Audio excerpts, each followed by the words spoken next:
What do you think about reviews? You mean on the internet? No, I mean a company reviewing its own employees and the process of. Oh, wow. All right. So that's a whole nother, that's a whole nother discussion.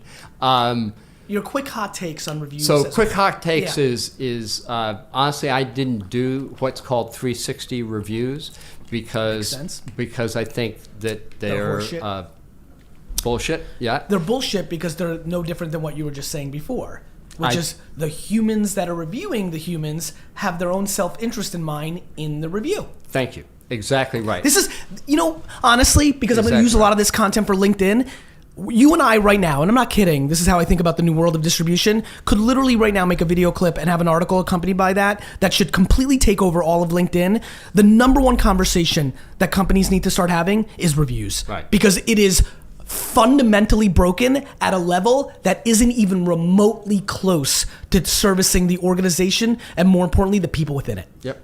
I agree. I would also, and it starts at such a basic level. Reviews is like is one of the things that's broken, but in most companies, most places, think about the basic things like when you promote someone.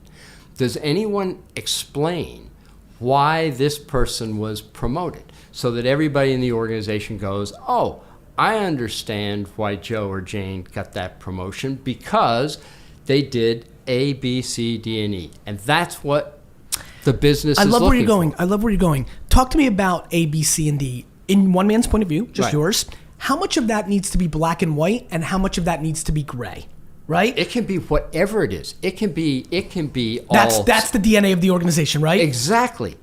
What people will conform to is what they see is required to advance. Develop their own success. Frank, you like this. A lot of people ask me a lot of why we were able to grow so quickly in the advertising world, especially by a founder who came from the liquor industry, and it surprised a lot of people. It was because we were HR driven.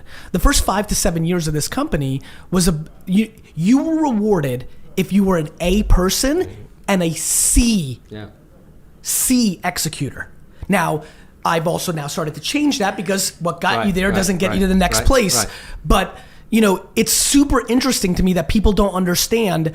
The number one thing that bothers me right now, talking to senior leaders, especially if her title is CEO, is when they start complaining about their team.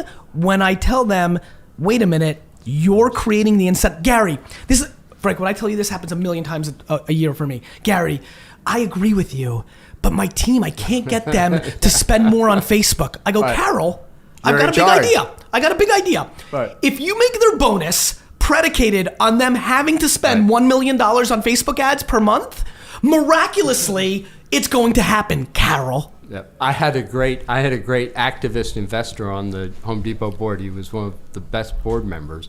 He had a great phrase. He said, it can be very hard to herd cats. Yep. But you can move their food. I couldn't agree more. Pretty fundamental. I couldn't agree more.